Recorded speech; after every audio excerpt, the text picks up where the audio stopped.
Salam alaikum wa rahmatullah. Est-ce que vous m'entendez? Est-ce que le son est bon? Est-ce que le son est bon? Alhamdulillah. طيب, donc, je dis alhamdulillah, nahmaduhu wa nasta'inuhu wa nastaghfiruh wa na'udhu billahi min shururi anfusina wa min sayyiati a'malina. Man yahdihillahu fala mudilla lahu wa man yudlilhu fala hadiya lahu. Wa ashhadu an la ilaha illa Allah wahdahu la sharika lahu. وأشهد أن محمدا صلى الله عليه وسلم عبده ورسوله يا أيها الذين آمنوا اتقوا الله حق تقاته ولا تموتن إلا وأنتم مسلمون يا أيها الناس اتقوا ربكم الذي خلقكم من نفس واحدة وخلق منها زوجها وبث منهما رجالا كثيرا ونساء اتقوا الله الذي تساءلون به والأرحام إن الله كان عليكم رقيبا يا أيها الذين آمنوا اتقوا الله وقولوا قولا سديدا يصلح لكم أعمالكم ويغفر لكم ذنوبكم ومن يطع الله ورسوله فقد فاز فوزا عظيما ألا إن أصدق الكلام كلام الله وخير الهدي هدي محمد عليه الصلاة والسلام وشر الأمور محدثاتها وكل محدثة بدعة وكل بدعة ضلالة وكل ضلالة في النار. حياكم الله en cette soirée du mercredi 12 Rabi' al-Awwal 1437 de l'Hégire, correspondant au 23 décembre 2015. Inch'Allah Ta'ala, c'est le cours numéro 33.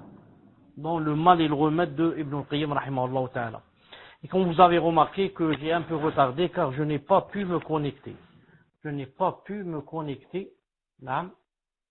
C'est-à-dire, il n'y avait même pas le Windows quand j'allumais. Subhanallah al-Azim, c'est ajib. Mais alhamdulillah, ça va, wallahu a'lam. طيب. Ibn al-Qayyim rahimahullah ta'ala dit: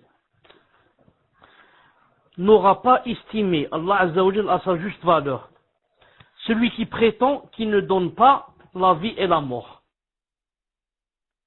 qu'il ne ressuscitera pas ceux qui sont dans les tombes et qu'il ne rassemblera pas ses créatures en un jour où Allah Azza wa Jalla rétribuera le bienfaisant pour sa bienfaisance et le malfaisant pour sa malfaisance, où il prendra le droit de l'opprimer à celui qui lui a causé une injustice, où il honorera ceux qui ont enduré les difficultés en cette vie pour lui, en ce qui comporte sa satisfaction par la plus grande de ses grâces, où il exposera à ses créatures sur quoi ils divergent, et où il montrera à ceux qui ont mécru qu'ils étaient menteurs. N'aura pas estimé Allah Azza wa Jalla à sa juste valeur celui qui méprise son ordre et lui désobéit. Son interdit, il méprise son interdit et le commet. Méprise son droit et le néglige. Méprise sa mention et s'en détourne. Celui qui préfère ses passions à la recherche de sa satisfaction Azza wa Jalla. Et pour qui l'obéissance vouée aux créatures est plus importante que celle qui lui voue. Allah n'obtient que l'excédent de son cœur, ses paroles et ses actes, alors qu'un autre a priorité en cela, puisqu'il est plus important pour lui. C'est comme quelqu'un qui aime quelqu'un. Il en est plus qu'Allah Azza wa Jalla. Donc il ne donne à Allah subhanahu wa ta'ala que l'excédent de son cœur, ses paroles et ses actes. Alors qu'une autre personne a priorité en cela, puisque cette personne est plus importante pour lui. Il a dit, il minimise le regard et la connaissance d'Allah sur lui, alors qu'il est dans sa poigne et que son toupet est dans sa main. Et il révère le regard et la connaissance des créatures sur lui, de tout son cœur et ses membres. Il est gêné devant les gens et n'est pas gêné devant Allah Azza wa Jalla. Il craint les gens. Il craint les gens et ne craint pas Allah Azza wa Jalla. Il se comporte vis-à-vis des gens aussi bien qu'il le peut.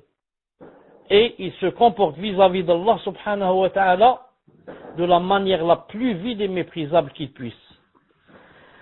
S'il se met au service de celui qu'il aime parmi les gens, il le fait avec application, effort et sincérité, en lui vouant totalement son cœur et ses membres, et en lui donnant priorité sur nombre de ses intérêts.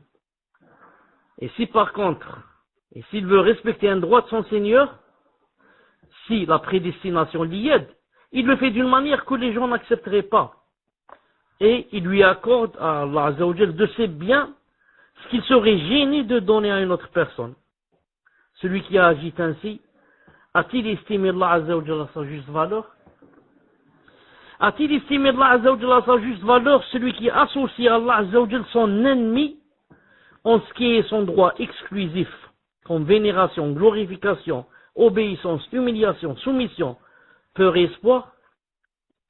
S'il lui associait en cela la plus proche de ses créatures, ce serait une insolence et une atteinte à son droit exclusif, un mépris et une association entre lui et d'autres en ce qui ne convient qu'à lui. Alors que dire lorsqu'il lui associe la plus éloignée de ses créatures, la plus méprisable et la plus abhorrée de lui, et qui est son véritable ennemi? Ceci, car on n'a adoré en dehors d'Allah Azza wa Jal que Shaitan. Comme Allah subhanahu wa ta'ala a dit, ألم أعهد إليكم يا بني آدم ألا تعبدوا الشيطان إنه لكم عدو مبين وأن اعبدوني هذا صراط مستقيم. Sourate Yasin 60-61. Ne vous ai-je pas ordonné, ô enfants d'Adam, de ne pas adorer Satan, car il est pour vous un ennemi déclaré. Et ne vous ai-je pas ordonné de m'adorer? Voilà un chemin bien droit. Et lorsque les polythéistes ont prétendu adorer des anges, leur adoration était vouée aux démons, alors même qu'ils pensaient adorer des anges. Comme Allah Ta'ala a dit, وَيَوْمَ يَحْشُرُهُمْ جَمِيعًا ثُمَّ يَقُولُ لِلْمَلَائِكَةِ أَهَؤُلَاءِ إِيَّاكُمْ كَانُوا يَعْبُدُونَ قَالُوا سُبْحَانَكَ أَنْتَ وَلِيُّنَا مِنْ دُونِهِمْ بَلْ كَانُوا يَعْبُدُونَ الْجِنَّ أَكْثَرُهُمْ بِهِمْ مُؤْمِنُونَ. Sourate Saba 40-41. Et le jour où il les rassemblera tous et dira aux anges, est-ce vous que ces gens-là adoré? Allah Ta'ala connaît la réponse, mais c'est pour que les gens entendent c'est quoi la réponse des anges. Est-ce vous que ces gens-là adoré? Ils vont répondre, gloire à toi, subhanallah. Tu es notre allié en dehors d'eux. Ils adoraient plutôt les djinns, en qui la plupart d'eux croyaient. Non, ils adoraient. Donc, beaucoup de gens, c'est une preuve que beaucoup de gens adorent les djinns et croient qu'ils sont en train d'adorer les anges. Beaucoup de gens adorent les djinns et les shayatines et ils leur font croire que nous sommes des anges et que nous sommes envoyés par Allah Ta'ala. Allah Azza wa Jalla est ravi de vous et comme ça. Yawm al-Qiyamah, imaginez la grande perte. La grande perte. Non. Ibn al-Qayyim dit, Shaitan, Satan appelle donc le polythéiste à l'adorer, en lui faisant croire qu'il est un ange. De la même manière, les adorateurs du soleil, de la lune et des astres prétendent qu'ils adorent l'esprit de ces astres, qui leur parlent et répondent à leurs besoins. Ainsi, lorsque le soleil se lève, Satan s'y joint. Les mécréants se prosternent devant le soleil, mais leur prosternation lui est vouée, de même au coucher. Aussi, celui qui adore le Messie et sa mère ne les adore pas réellement, mais il adore Satan, car il prétend adorer celui qui lui a ordonné de l'adorer avec sa mère, celui qui a agréé et commandé cela, et celui qui a fait tout ça, est Satan le maudit, et non le serviteur et messager d'Allah. Tout ceci a été révélé dans sa parole. Ne vous ai-je pas ordonné, ô enfants d'Adam, de ne pas adorer Satan, car il est pour vous un ennemi déclaré, et ne vous ai-je pas ordonné de m'adorer? Voilà un chemin bien droit. Yasin 60-61. Ainsi, aucun homme n'a adoré autre qu'Allah, quel que soit cet être adoré, sans que cette adoration ne soit vouée au shaitan, à Satan. L'adorateur jouit de l'être adoré dans la réalisation de son objectif, et l'être adoré jouit de l'adorateur dans la vénération qui lui voue et dans l'association à Allah Azza wa Jal qui lui octroie, qui représente le summum de la satisfaction de Satan. C'est pourquoi Allah Ta'ala a dit, يَوْمَ يَحْشُرُهُمْ جَمِيعًا يا معشر الجن قد استكثرتم من الإنس. Al-An'am 128. Et le jour où on les rassemblera tous, on dira, ô djinn, vous avez abusé des humains. Ô djinn, vous avez trop abusé des humains. Naam. Trop, hein. Les djinns, qu'est-ce qu'ils ont fait? Ils ont fait un massacre.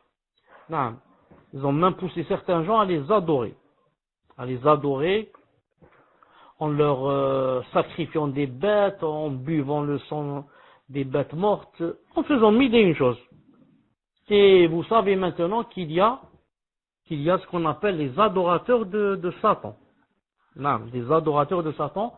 Maintenant, ils sont répandus un peu dans le monde partout. Il y en a même en Algérie. Subhanallah al-Azim. Quand j'étais au Koweït là-bas, il y en avait. Les adorateurs de Satan, Shaitan. Moi, j'adore pas Allah, j'adore Shaitan. Shaitan a été lésé. On lui a fait de l'injustice, comme ça ils disent. Les satanistes, Shaitan a été lésé. Juste pour que il n'a pas voulu se prosterner, voilà, il a été maudit, il a été chassé du paradis, il a été ceci, cela. Donc, on doit le défendre. Il a été lésé. Imaginez. Subhanallah al-Azim. Autant de Abu Jahl, autant de Abu Lab, autant des grands kuffars, autant du prophète sallallahu alayhi wa sallam, jamais ils n'ont dit ça. Ils ont dit, nous, on adore Allah Ta'ala. Juste que, on peut pas l'adorer comme ça directement, on est sale, on est souillé, donc on l'adore par l'intermédiaire des statues. Mais jamais on accepte de suivre le shaitan. Mais ceux-là, ils disent non. Nous, on adore carrément le shaitan. Et on n'adore pas Allah subhanahu wa ta'ala. Donc, est-ce qu'il y a plus grand péché que cela? Subhanallah al-Azim. C'est étonnant. Les Amas, ce sont des gens, la plupart de ceux les satanistes qui adorent le shaitan, la plupart sont des gens, comment on appelle ça? Sont des étudiants à la fac, la plupart. D'après la vidéo que j'ai vue, la plupart des étudiants et des étudiantes à la fac. Subhanallah al-Azim. Ibn al-Qayyim dit rahimahullah ta'ala, c'est-à-dire dans leur fourvoiement et égarement. Ensuite, la cité le verset وقال أولياؤهم من الإنس ربنا استمتع بعضنا ببعض وبلغنا أجلنا الذي أجلت لنا قال النار مثواكم خالدين فيها إلا ما شاء الله إن ربك حكيم عليم. Al-An'am 128. Et leurs alliés parmi les humains diront, le jour Yawm al-Qiyamah bien sûr, ô Seigneur, nous avons profité les uns des autres et nous avons atteint le terme que tu avais fixé pour nous. Il leur dira, l'enfer est votre demeure pour y rester éternellement, sauf si Allah en décide autrement. Vraiment ton Seigneur est sage et omniscient. Donc qu'est-ce qu'ils vont dire? Lorsque il leur dira, ô communauté des djinns, vous avez trop abusé des humains, qu'est-ce qu'Allah Ta'ala va dire? Plutôt eux vont dire, ô notre Seigneur, nous avons profité les uns des autres. Donc chacun a profité de l'autre. L'autre a profité du shaitan, parce qu'il lui ramène des choses, il lui vole des choses, il lui ramène, il lui dit ce qui s'est passé dans le passé, parce que il a entendu des choses, il est au courant de certaines choses, pas de l'avenir, du passé. S'il lui dit de l'avenir, il lui ment. Il va se passer ceci, cela, c'est pas vrai, l'autre va le croire, bien sûr. Il va le croire. Et le shaitan a profité de lui, pourquoi? Parce que il l'a adoré. Il est content, j'ai été adoré, on m'adore, on me vénère, on me respecte, on m'aime, on sacrifie à cause de moi, on fait ceci, cela à cause de moi, il est tout content. Donc ils ont profité les uns des autres.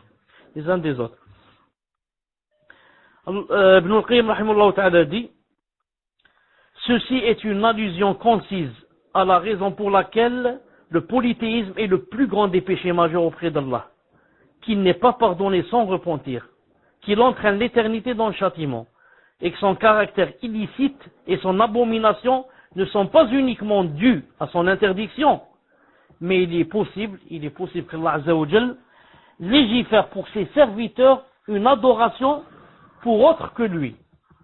De même qu'il est impossible, une seconde, quand j'ai dit il est possible, plutôt, mais il est impossible que Allah Azza wa Jal légifère pour ses serviteurs une adoration pour autre que lui, de même qu'il est impossible qu'il contredise les attributs de sa perfection et les caractéristiques de sa majesté. Comment penser que celui à qui appartient seule la seigneurie, la divinité, la grandeur et la majesté permettent qu'on lui associe en cela, ou qu'il l'agrée. Qu'Allah Azza wa Jal soit élevé très au-dessus de cela. Nouveau titre, le polythéisme et l'orgueil s'opposent à l'obéissance. Le polythéisme et l'orgueil s'opposent à l'obéissance. Puisque le polythéisme est ce qui s'oppose le plus à la raison pour laquelle Allah Azza wa Jal a créé les créatures et établi les commandements, il est le plus grand des péchés majeurs auprès d'Allah Azza wa Jal. Il en est de même pour l'orgueil et ses conséquences, ainsi qu'il a précédé, car Allah Azza wa Jal a créé les créatures et révélé les livres afin que l'obéissance lui soit vouée à lui seul. Et le polythéisme et l'orgueil contredisent cela. Et c'est pourquoi Allah Azza wa Jal a interdit le paradis aux adeptes du polythéisme et de l'orgueil. Les deux. Ainsi, celui qui possède dans le cœur le poids d'une petite fourmi d'orgueil n'y entrera pas au paradis. Comme d'après les hadiths authentiques que vous connaissez tous. Celui qui possède dans le cœur le poids d'une petite fourmi d'orgueil n'y entrera pas au paradis. C'est pour cela que celui qui possède l'orgueil dans le cœur doit quoi? Doit s'en désavouer. S'il sait qu'il a l'orgueil dans le cœur, qu'est-ce qu'il fait? Il doit s'en désavouer. Et faire le repentir. Et demander à Allah subhanahu wa ta'ala de l'aider à ce qu'il le chasse. Pour rencontrer Allah subhanahu wa ta'ala avec un cœur saint. Et le cœur saint ne doit pas comporter deux ou trois choses. Entre autres quoi? Entre autres l'orgueil. Il doit s'efforcer à devenir modeste. S'habituer et faire tous ses efforts pour qu'il chasse l'orgueil et devienne modeste. 74, titre numéro 74, parler sur Allah sans science. On est en train de citer des péchés majeurs. Parler sur Allah Azza wa Jal sans science. Suit cela dans le méfait, le fait de parler sur Allah Azza wa Jal sans science, concernant ses noms, ses attributs et ses actes. De le décrire d'une manière contraire à celle dont il s'est décrit, ou dont le messager, son messager, l'a décrit. C'est là la chose la plus opposée, la plus contraire à la sagesse de celui qui possède la perfection dans la création et l'ordre. C'est également une atteinte faite à l'essence de la seigneurie et aux spécificités du Seigneur. Si cela est fait avec science, si on parle sans science, en sachant cela, avec science, c'est un entêtement pire que le polythéisme. Et, de plus, grand péché auprès d'Allah Azza wa Jal. Le polythéiste qui reconnaît les attributs du Seigneur est meilleur que celui qui renie et rejette les attributs de sa perfection. De la même manière que celui qui reconnaît la royauté d'un roi ne renie ni sa royauté, ni les attributs octroyés par la royauté, mais qui lui donne un associé en certaines choses qui le rapprochent de lui, celui-là est meilleur que celui qui renie les attributs du roi et ce qui fait de lui un roi. C'est une chose établie dans toutes les natures et raisons saines. Que dire alors du dénigrement et du reniement concernant les attributs de perfection? Par l'adoration d'un intermédiaire entre l'être adoré en toute vérité et le serviteur, duquel il tente de se rapprocher par l'adoration de cet intermédiaire, en le glorifiant et le vénérant. la maladie de la négation, ta'til, est une maladie incurable, n'ayant aucun remède.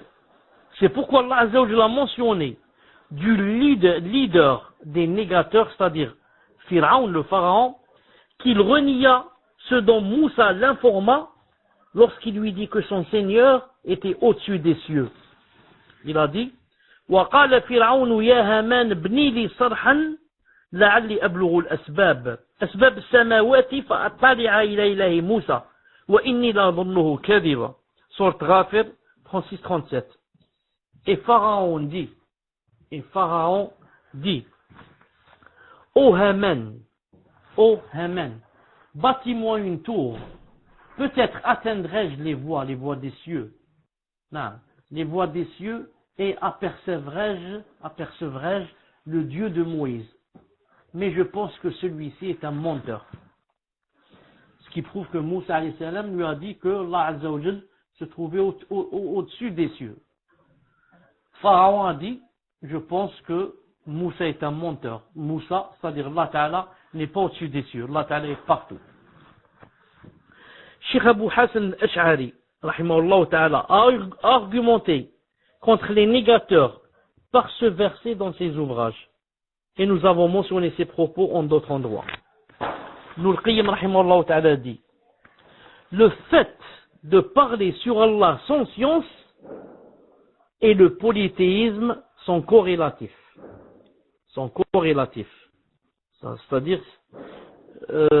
C'est-à-dire parler sans science, ça donne, parler en Allah sans science, ça donne polythéisme.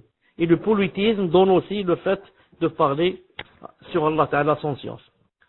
Puisque les innovations qui égarent sont une ignorance des attributs d'Allah et un reniement de ce dont il a informé, ainsi que son messager à son sujet, par obstination et ignorance, elles comptent alors parmi les plus grands péchés majeurs, même si elles sont en deçà de la mécréance. Elles n'ont pas atteint le stade de mécréance, mais elles font partie des plus grands péchés majeurs. Elles sont plus aimées de Satan que les péchés majeurs. Comme l'a dit un pieux prédécesseur, il a dit, l'innovation est plus aimée de Satan que le péché.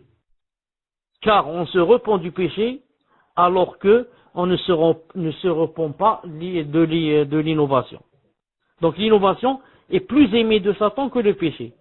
Car on se repent du péché alors que on ne se repent pas de l'innovation. Iblis a dit, j'ai amené le fils d'Adam à la perte par les péchés. Et ils m'ont conduit à la perte par le demande de pardon et la parole de la ilaha illallah. Naam. Il a dit, lorsque j'ai vu cela, j'ai propagé parmi eux les passions, l'ahwa, il veut dire ici les bid'a. Ainsi, ils commettent des péchés et ne se repentent pas, car ils pensent bien agir. Vous savez tous que la bid'a, c'est plus grave que le grand péché. Car il y a d'abord le shirk. Est-ce que vous m'entendez? Alhamdulillah. Donc, je ne sais pas quand est-ce que j'ai perdu la connexion. La bid'a est pire que les grands péchés. D'accord. Donc, la bid'a est pire que les grands péchés. Parce que celui qui fait la bid'a, parce que celui qui fait le grand péché, il sait dans son cœur que c'est un grand péché. Et il a des remords. Et tôt ou tard, il finira par demander pardon à Allah subhanahu wa ta'ala et il va se repentir. Tandis que celui qui fait la bid'a, il croit qu'il est sur le droit chemin. Au contraire, c'est toi qui te trompes, pas lui. Donc, puisque pour lui, il ne s'est pas trompé, donc il ne demandera jamais pardon. Est-ce que quelqu'un qui ne s'est pas trompé demande pardon? Il ne demande pas. Celui qui demande pardon est celui qui s'est trompé. Donc il ne sentira jamais qu'il est en faute. Et par conséquent, on ne demandera jamais pardon. On va prendre l'exemple de ce soir, par exemple ici en Algérie. En Algérie, ce soir, maintenant, c'est la fête du Mawlid. Mawlid Nabawi qu'on appelle. La naissance du prophète sallallahu alayhi wa sallam. Donc, vous entendez les pétards qu'il y a là derrière moi. Peut-être que vous n'entendez pas, mais si quelqu'un va sortir dehors, il va s'étonner. Donc, Tu vas dire à quelqu'un que ce que tu fais là ne se fait pas, il te dit c'est pas possible. Là, ça, c'est le prophète est né en ce jour. Au contraire, c'est vous qui ne fêtez pas cela qui est en erreur. La preuve, vous n'aimez pas le prophète sallallahu alayhi wa sallam. Si vous l'aimiez, vous aurez acheté des pétards et des bougies, etc. et vous aurez fait un certain plat, etc. Donc nous, quand on fait ce mawlid, on fait ça, ça veut dire c'est une preuve qu'on l'aime et on l'aime plus que vous. Et vous, quand vous ne fêtez pas cela, ça veut dire que vous n'aimez pas le prophète sallallahu alayhi wa sallam autant que nous. Donc maintenant, ça c'est quoi? Ça c'est une bid'a et c'est un mubtadi'. Donc va toi maintenant lui expliquer cela pour qu'il comprenne. Il ne comprendra jamais, sauf si Allah subhanahu wa ta'ala lui enlève le voile qu'il a sur le cœur. Si Allah ta'ala l'aide et lui enlève le voile qu'il a sur le cœur, peut-être qu'il comprendra. Non. Donc c'est ça la différence entre le mubtadi' et celui qui fait le péché, même s'il est grand. Il dit ici, où est-ce qu'on était?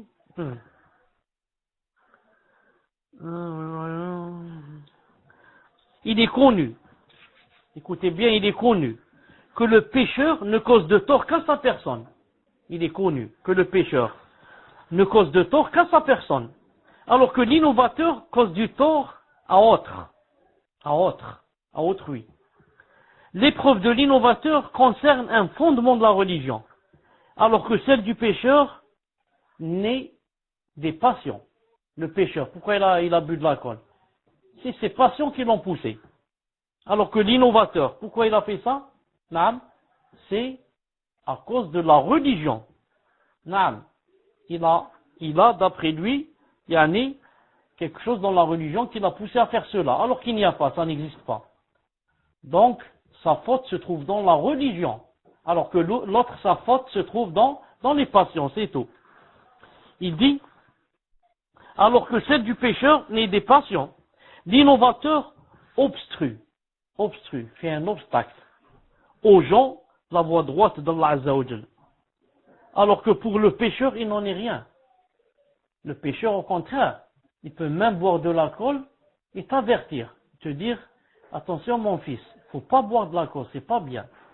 C'est haram. Mais moi, c'est plus fort que moi, ça fait 30 ans que je bois, je ne peux pas m'arrêter. C'est mes passions qui me poussent. L'alcool, ça marche dans mes veines, je suis alcoolique. Mais attention mon fils, c'est haram, il ne faut pas boire l'alcool.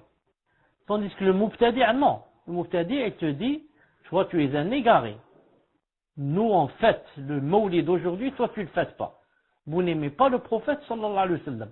Vous êtes des égarés. Et comme ça, qu'Allah Ta'ala nous préserve. L'innovateur dénigre les attributs et la perfection du Seigneur. Alors que pour le pécheur il n'en est rien. L'innovateur dénigre les attributs et la perfection du Seigneur. Alors que pour le pécheur, il n'en est rien. Au contraire, il glorifie Allah. Allah Ta'ala a tous les bons noms, les beaux attributs. C'est moi le fautif, c'est moi le shaitan. L'innovateur s'oppose à ce qu'a apporté le messager sallallahu alayhi wa sallam. Alors que pour le pécheur, il n'en est rien. Le mubtadi' s'oppose à la charia et la sunna du prophète sallallahu alayhi wa sallam. Alors que pour le pécheur, il n'en est jamais cela. Il te dit, moi j'aime Allah, Allah est témoin que je l'aime et que c'est seulement, je suis en train de suivre les passions et le shaitan. Mais Allah est témoin que je l'aime et que, je voudrais ne pas faire ce que je suis en train de faire. L'innovateur, jamais il te dit cela. Il te dit, moi ce que je fais, je ne le délaisserai jamais. Je suis sur la vraie voie. C'est toi qui es dans la faute. C'est toi qui fais la bid'a, pas moi. L'innovateur obstrue aux gens le chemin de l'au-delà, alors que le pécheur chemine lentement en raison de ses péchés. Le pécheur, il va vers l'au-delà, mais doucement, à cause de ses péchés. Alors que l'innovateur, il obstrue aux gens le chemin de l'au-delà. et leur met une barrière entre eux et le chemin de l'au-delà en propageant ces bid'a et ces choses qu'il a inventées de sa tête et que le shaitan lui a fait croire que ce sont des choses qu'Allah Ta'ala aime et avec lesquelles il voudrait être adoré. Qu'Allah subhanahu wa ta'ala nous en préserve. Le prochain cours, Inch'Allah Ta'ala, l'injustice compte parmi les plus grands des péchés. L'injustice compte parmi les plus grands des péchés. Avant de terminer, je me suis rappelé, à chaque fois je voudrais vous dire cette chose et j'oublie. Mais cette fois, alhamdoulilah, Allah Ta'ala m'a aidé, j'ai pas oublié, je vais vous le dire, Inch'Allah Ta'ala. Et il y a beaucoup de gens qui me demandent quand est-ce qu'on reprend les cours, c'est-à-dire les 3 cours par semaine, au lieu de faire seulement ce livre. Normalement, c'est Thalathat Usul, et celui-là, ce livre, et on continue Sharh al-Sunnah de Imam al-Barbahari rahimahullah ta'ala. Je dis, Inch'Allah ta'ala, la réponse c'est quoi? La réponse c'est que dès qu'on termine ce livre, dès qu'on termine ce livre, le mal et le remède, on commence le programme normalement bi'idnillahi ta'ala. Voilà la réponse Inch'Allah ta'ala. Dès qu'on a fini ce livre, on commence Inch'Allah yani Thalathat Usul et Sharh al-Sunnah de al-Barbahari rahimahullah ta'ala. Préparez vos questions, on se rencontre yani dans 5-10 minutes. Dès que vous êtes prêts, prenez le micro et dites-le moi, Inch'Allah ta'ala. Salam alaikum wa rahmatullahi wa barakatuh. Salam alaikum, est-ce que vous m'entendez? Alhamdulillah. Donc, je n'allais pas faire de questions-réponses, car j'ai des invités.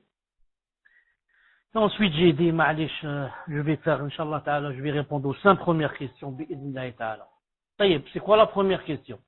Wa alaykoum salam wa rahmatullahi wa barakatuh. Jazakallahu khayran ya Cheikh pour ce cours et pour le temps que vous nous accordez. Donc je vais passer à la première question.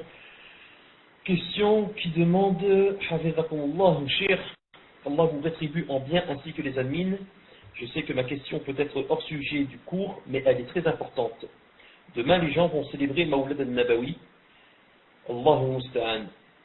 Serait-il possible, Cheikh, que vous nous adressiez en direct à ma mère en arabe courant pour lui expliquer que cela est une bid'a?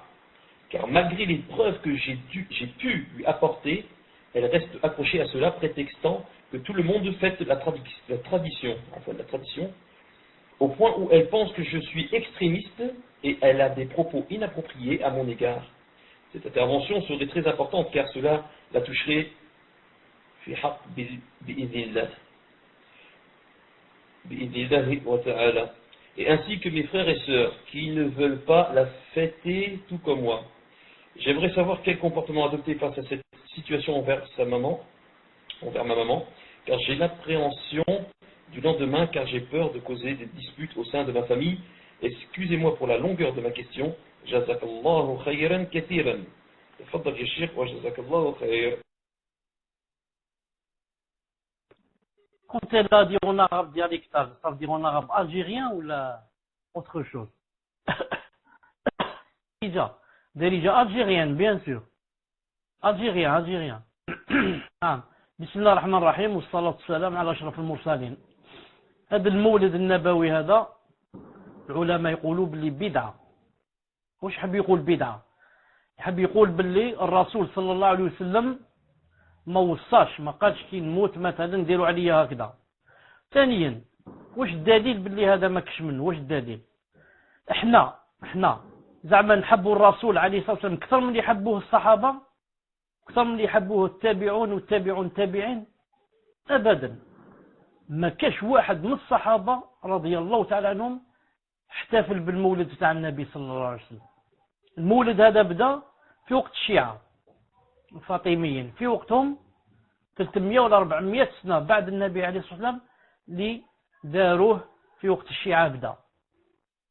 فلو صح الإنسان يحب الرسول صلى الله عليه وسلم، لو صح يحبه لازم يدير واش أمره وما يديرش الشيء اللي نهى عليه. وهو نهى باش نحتفلوا بهذه المواليد تاع كاع الناس، لأن المولد هذا في أصله تاع النصارى ماشي تاعنا. النصارى هما اللي عندهم لانيفرسار، المسلمون ما عندهمش أصلا لانيفرسار. اللي يحب الرسول صلى الله عليه وسلم تاع الصح يتبعوا في الأوامر تاعو، يلبس كيما هو، يطبق الشريعة تاعو، يتخلق بالأخلاق تاعو، يصوم الاثنين والخميس وهكذا. مايش يعني مرة في العام يروح يطيب المواكل ويجيب المحارق ويقول يشعل الشمع ويقول هذا دليل باللي نحب الرسول صلى الله عليه وسلم. بالعكس، لما تدير هذه مرة في العام دليل باللي ما تحبوش تاع الصح. تتفكروا انت غير مرة في العام تجي تشعل الشمع وطيب الرشتة ولا طيب الطعام مرة في العام. كان جيت صح تحبه وكان مقتدي به يعني، وتفكر باللي كيفاش الصحابة هذو رضي الله تعالى ما داروهش وحنا نديروه. كيفاش الأئمة الكبار، الإمام مالك والإمام الشافعي والإمام أحمد والإمام أبو حنيفة، هذو كبار العلماء حتى واحد منهم ما قال باللي كاين مولد النبوي. نجو حنا زعما نزعموا باللي زعما يعني نحبوه أكثر من هذا الناس، ونحبوه أكثر من العلماء، ونحبوه أكثر من السلف الصالح وأكثر من الصحابة. ما كاش منها. ثم كاين حاجة أخرى ما كومش تسمعوا. كاين حاجة أخرى يقول الآن باللي أو من الناس كامل راهم يديروه. أنت سلك راسك من النار، سلك راسك من جهنم. أنت ما تشوفش شلون يديروا الناس، شوف ربي واش قال وشوف الرسول عليه الصلاة والسلام واش قال. هذا هو اللي يهمك. وكان تبع الناس يدوك الجهنم. ربي سبحانه قال في القرآن وإن تطع أكثر من في الأرض يضلوك عن سبيل الله. قال لك لو كان تبع هذو أكثر الناس هم يضلوك من الطريق كاع، تولي ماكش في الطريق تاع ربي سبحانه. إذا أنا واش راح لي في الناس إذا كامل حبوا يروحوا لجهنم؟ أنا ما نتبعهمش. وكان الناس غدوة يديسيديو كاع يقولوا نبداو نشربوا الشراب، نتبعهم؟ كان الناس غدوة كاع يقولوا نبطلوا الصلاة، نتبعهم؟ ما نتبعهمش. أنا نتبع العلماء كما قال ربي فاسألوا أهل الذكر إن كنتم لا تعلمون. ماشي نتبع الناس، نتبع العلماء ونتبع الأنبياء ونتبع القرآن ونتبع السنة. هاوليك واش لازم لي، أنا ما نتبعش الناس. المهم، quant à la sœur qui vient de poser la question, il dit comment يعني j'ai l'appréhension du lendemain, j'ai peur de causer des disputes au sein de ma famille, etc. Tu n'as pas à faire de dispute avec ta famille.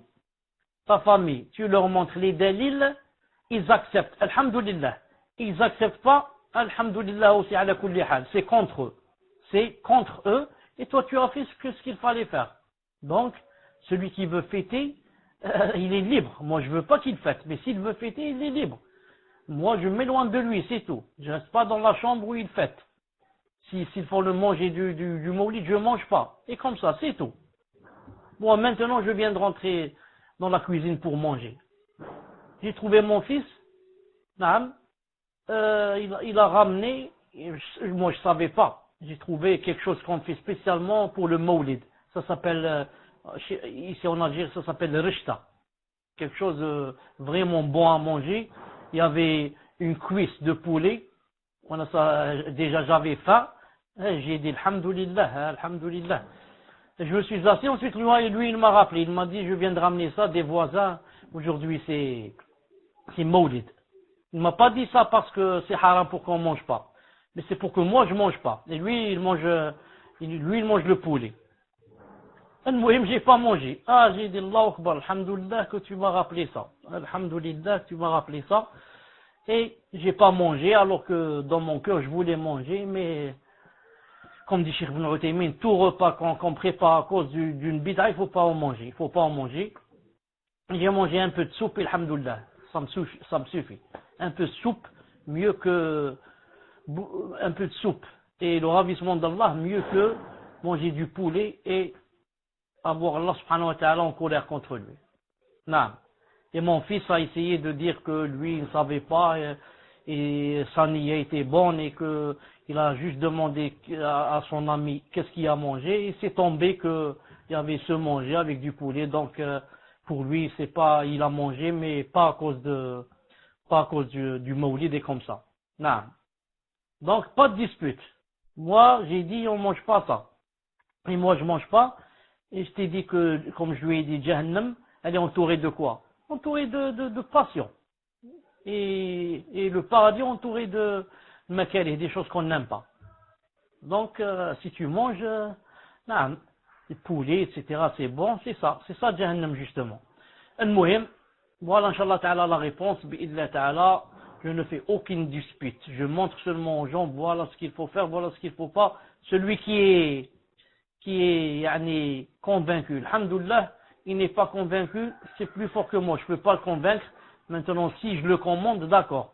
Mais si je ne le commande pas comme ma mère ou là mon père ou là, je ne peux rien faire, bi'idhillah Ta'ala. Maximum, c'est que je ne mange pas et je ne participe pas. Fadal. Jazakallahu khairan ya Cheikh. Donc nous allons passer à la prochaine question. Question numéro 2. Question numéro 2, qu'Allah vous accorde sa miséricorde. Je voudrais savoir que signifie la parole du verset de la page 196 où il est dit « Sauf si Allah en décide autrement ». Cela signifie-t-il que les mécréants qui sont voués à l'enfer éternel sortiront peut-être un jour du feu si Allah en décide ainsi? Qu'Allah vous bénisse.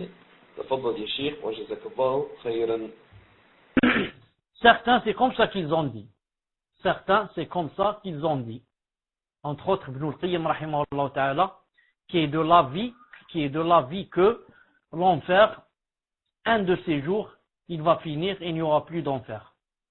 Un de ces jours, il n'y aura plus d'enfer et il n'y aura que le paradis. Donc c'est l'un des avis de certains savants comme Ibn al-Qayyim, rahimahullah ta'ala, et aussi de Cheikh al-Islam, alayhi rahmatullahi ta'ala. Sinon, l'avis de la plupart, c'est le contraire de cela. Et que, le paradis et l'enfer resteront éternellement. Et c'est l'avis de la plupart, de la grande majorité, si je puis dire, des savants, des salaf, bi'idhnillahi ta'ala. Naam. Tfaddal pour la troisième question. Jazakallahu khairan ya Cheikh. Nous allons passer à la troisième question. Donc, troisième question, je ne peux pas dire si c'est un frère ou une sœur, puisque le pseudo ne me le permet pas. Donc, Jazakallahu khair, vous avez parlé de l'orgueil. Est-ce que se vanter sur quelque chose fait partie de l'orgueil? Comme le fait de se vanter d'être bon dans un sport, ou se vanter d'être bon en mathématiques, ou se défendre en disant ses qualités quand on se sent humilié. Est-ce que cela rentre dans l'orgueil? J'insiste, cher, sur la dernière partie, en disant ses qualités quand on se sent humilié. Donc, est-ce que tout ceci fait partie de l'orgueil? Attention, il y a une différence entre dire les vérités, entre se vanter. Quand j'ai eu 18 en mathématiques. Quand on est en train de parler, toi combien tu as eu, toi 10, 12, 15, moi j'ai eu 18. Ça ne veut pas dire que je suis en train de me vanter. Mais se vanter, c'est quoi? C'est sentir quelque chose dans le cœur. Comme quoi, je suis le meilleur, je suis le plus haut, je suis le plus grand, je suis le plus beau, je suis le plus fort, je suis ceci, je suis cela. Ça entre dans le fait de se vanter. Sinon, on peut dire des choses qui sont vraies, mais sans se vanter. Prenons le hadith du prophète sallallahu alayhi wa sallam authentique.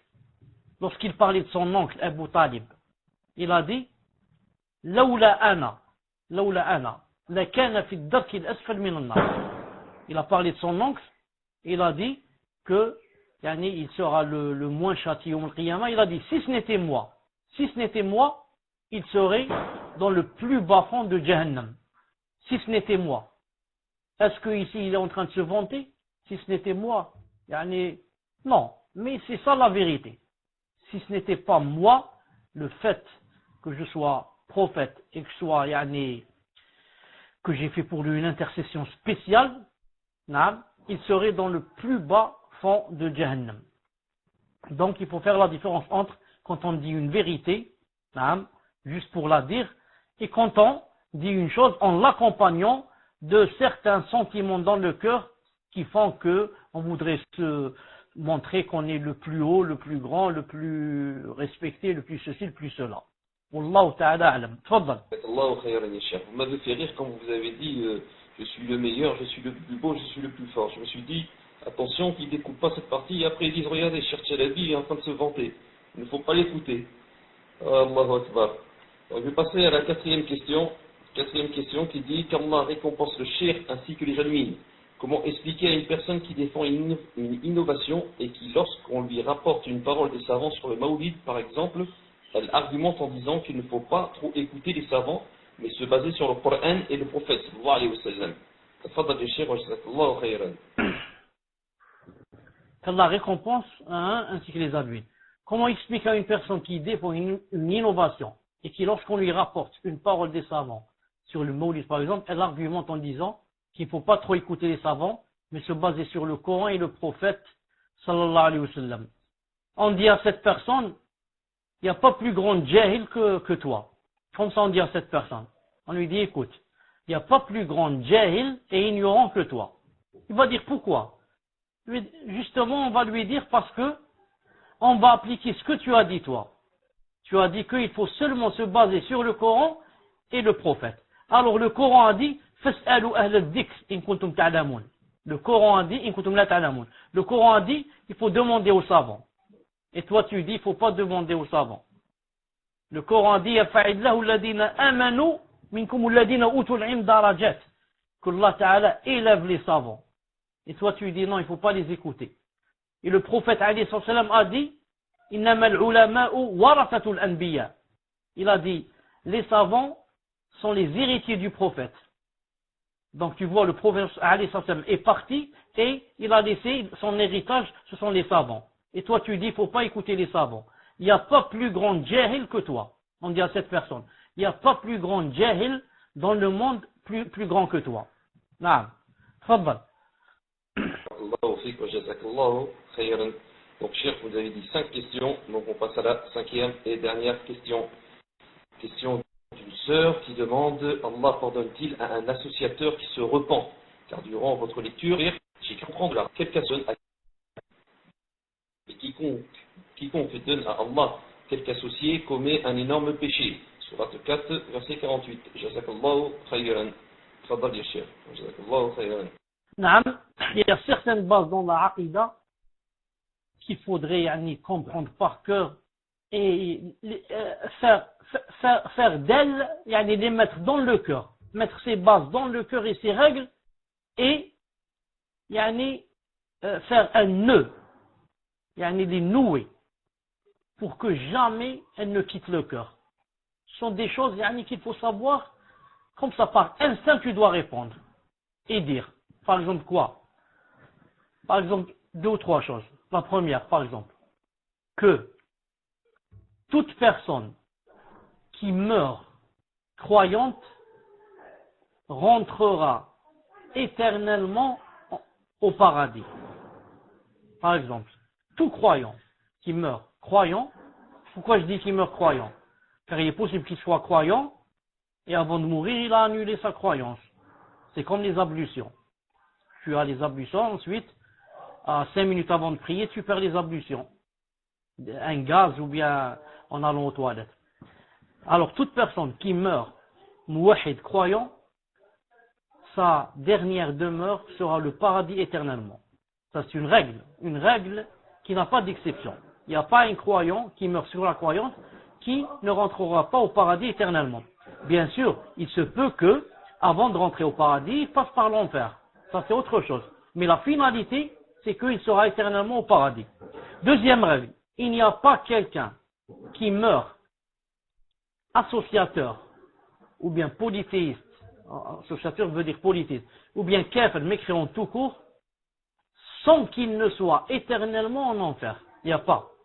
Il n'y a pas un kafir qui échappera de cette sanction qui est, il sera éternellement en enfer. Donc de là, on va sortir une autre règle, laquelle aucun mécréant ne rentrera au paradis, jamais. Ne serait-ce qu'une seconde. Aucun mécréant ne rentrera au paradis, ne serait-ce qu'une seconde. Et une autre règle, aucun mécréant ne sortira du paradis. Jamais de la vie. Aucun mécréant ne sortira du paradis. Maintenant, une autre règle est la dernière, par rapport à cette question, toute personne qui, dans sa vie, a fait n'importe quel péché, les plus grands péchés du monde, a insulté Allah subhanahu wa ta'ala du matin jusqu'au soir pendant 50 ans, 60 ans, 70 ans. Est-ce qu'il y a plus grave que d'insulter Allah subhanahu wa ta'ala? Ensuite, a demandé pardon, s'est repenti, a regretté et a essayé de se rattraper. Cette personne, naam, si elle meurt comme ça, dans cet état, maintenant, elle a regretté, elle commence à prier, ceci, cela, elle a regretté, naam, ça veut dire quoi? Ça veut dire qu'Allah, elle sera entre les mains d'Allah subhanahu wa ta'ala. Elle sera entre les mains d'Allah subhanahu wa ta'ala.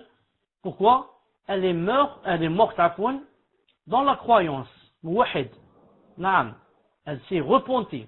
Et le hadith a dit le repentir annule et annule aussi. Annule tout ce qui l'a précédé. Si cette personne que je viens de citer a été sincère, Allah Ta'ala lui pardonne. Sincère dans son repentir, Allah Ta'ala lui pardonne. Donc il n'y a pas un péché dans cette vie qui est impardonnable. C'est pour ça que le verset qui dit, certes Dieu ne pardonne pas qu'on lui donne quelque associé. À part cela, il pardonne à qui il veut. Allah Ta'ala est en train de parler à celui qui fait ça et meurt dans cet état. Il est en train de parler à celui qui va le rencontrer, il va rencontrer Allah Ta'ala dans cet état. Après avoir, lui associé quelqu'un. Mais si par contre cette personne avait fait le repentir avant de mourir, ça changerait tout. Donc le verset qui dit que Allah Ta'ala ne pardonne pas à celui qui lui fait un associé, ça veut dire s'il le rencontre ainsi, s'il meurt ainsi, il n'est pas en train de parler de s'il fait le repentir. معلش زيد une autre question Inch'Allah Ta'ala إذا عندك. نعم بارك الله فيك يا شيخ. نعم الحمد لله الكريم. Donc sixième question d'une sœur qui demande qu'Allah vous préserve et vous comble de ses bienfaits. Est-ce qu'une personne qui suit une innovation par ignorance est considérée comme innovatrice? Est-ce qu'une personne qui suit une innovation par ignorance est considérée comme innovatrice? Qu'elle est ignorante, on va dire d'elle qu'elle est tombée dans la bid'a, elle est tombée dans l'innovation et n'est pas innovateur. Il y a une différence entre tomber dans la mécréance et être mécréant. Tomber dans l'innovation et être innovateur. Elle devient innovatrice quand on lui montre les délits et elle n'accepte pas. Et continue. Dans ce cas, elle est une innovatrice. Sinon, quelqu'un peut être dans la sunna, masha'Allah, et tomber dans l'innovation, faire quelques innovations, alors qu'il ne sait pas. Et c'est un sunni, il ne sait pas. Il fait quelques innovations. Ensuite, quand on les lui montre, alhamdoulilah, il les délaisse. Non. Mais si maintenant il continue, malgré qu'on lui a montré, les savants lui ont montré, non, il devient innovateur. Bi'idnillahi ta'ala. Non. Voilà, Inch'Allah Ta'ala, on arrête ici. J'ai des invités. On va se rencontrer, Inch'Allah Ta'ala, samedi. Subhanakallahumma bihamdik, ashhadu an la ilaha illa ant, astaghfiruka wa atubu ilayk. Assalamu alaikum wa rahmatullahi wa barakatuh.